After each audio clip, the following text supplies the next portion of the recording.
कालिदास कोळंबकर विधानसभेचे हंगामी अध्यक्ष असतील। राजभवनामध्ये आज जाऊन ते शपथ घेणार आहेत। उद्यापासून सरकारचं पहिलं अधिवेशन सुरू होते आणि विशेष अधिवेशनामध्ये विधानसभा सदस्यांचा शपथविधी होणार आहे।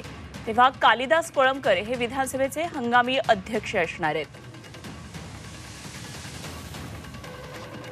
आणि या संदर्भात आणखी माहिती जाणून घेऊया। आमचे प्रतिनिधी ओम देशमुख सध्या आपल्याबरोबर जोडले गेलेत। ओम, सगळ्यात महत्त्वाची बातमी सध्या आपण झी 24 तासवर सांगतोय, कालिदास कोळंबकर विधानसभेचे हंगामी अध्यक्ष असणार आहेत। उद्या सदस्यांचा शपथविधीचा कार्यक्रम होणार आहे।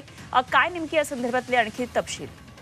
अनुपमा, कालच देवेंद्र फडणवीस सरकारचा शपथविधी आहे तो पार पडला आणि येत्या 3 दिवसांमध्ये राज्याच्या विधानसभेचं अधिवेशन आहे ते मुंबईत पार पडणार आहे। या अधिवेशनात मुख्यत्वे नवीन आमदारांचे शपथविधी आणि राज्यपालांचं अभिभाषण यासह काही महत्त्वाच्या गोष्टी पार पडणार आहेत। ते अधिवेशन कॅरी करण्यासाठी, हे अधिवेशन हाताळण्यासाठी हंगामी अध्यक्ष म्हणून राज्य सरकारकडनं आता सिनियर आमदार भाजपचे जे नेते आहेत ते कालिदास कोळंबकर यांची नेमणूक करण्यात येणार आहे आणि ते 9 तारखेला नव्या अध्यक्षांची निवड होईपर्यंत विधानसभेचं कामकाज पाहणार आहे। त्यामुळे कालिदास कोळंबकर यांची निवड ही हंगामी अध्यक्ष म्हणून जवळपास निश्चित मानली जाते। अनुपमा, ठीक, धन्यवाद ओम दिलेल्या माहितीसाठी। वडाळचे आमदार आहेत कालिदास कोळंबकर आणि गिनीज बुक ऑफ वर्ल्ड रेकॉर्डमध्ये त्यांचं नाव नोंदवण्याचं ध्येय खरं तर आहे आणि आतापर्यंत 40 वर्षे त्यांनी मतदारसंघाची सेवा केली होती। 9 वेळा ते निवडून आलेले आमदार आहेत आणि त्यामुळे निश्चितच कालिदास कोळंबकर यांच्या नावाची यासाठी आता शिफारस झालेली आहे।